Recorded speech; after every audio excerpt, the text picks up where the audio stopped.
I'm Ed Wild.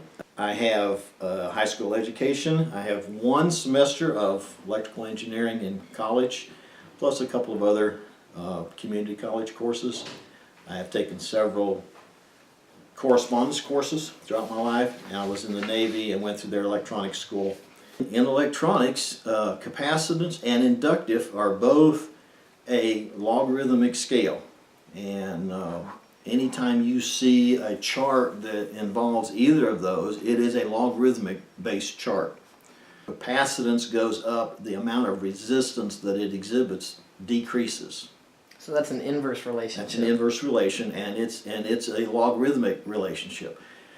Sound is a logarithmic relationship. If you increase the sound level by 3 dB, you have doubled the amount of sound. If you increase it by 6 dB, you have increased the amount of sound by 4 times.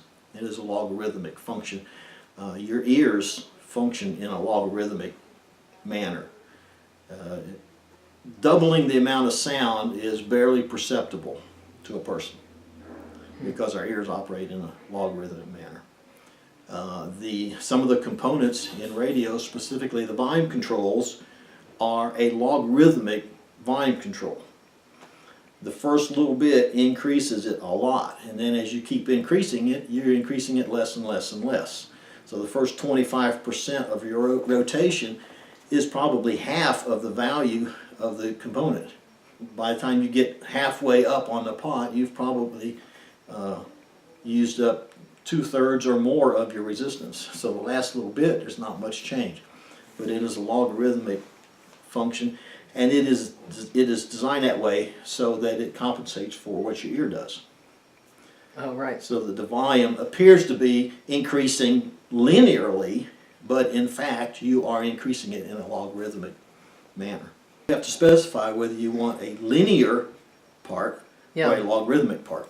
Huh. And they're specified that way. If you put the wrong one in, it doesn't work right.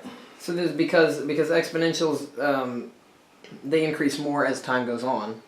So logarithms increase less as time goes on. They start to sort of flatten out, so they increase more at the beginning. Yeah. I have heard, and I don't know that this is true, but I have heard that battery cells, particularly like cell phones, that they will charge a lot more like in the first 5 minutes, and then they charge less. So is that also following a logarithmic pattern? Yes, that follows logarithmic also.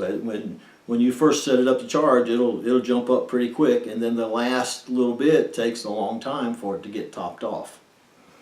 And that's just how the natural world works. Yeah. Does the icon that's on your phone, does that increase? Is that actually showing you how much battery you have? Because it seems to go linearly, but yeah, probably not. It's probably not a true indication. Because it would make sense to people. It makes more sense for it to go up a certain amount each minute or each hour or whatever. Yeah. It's probably not a true indication of what the charge actually is.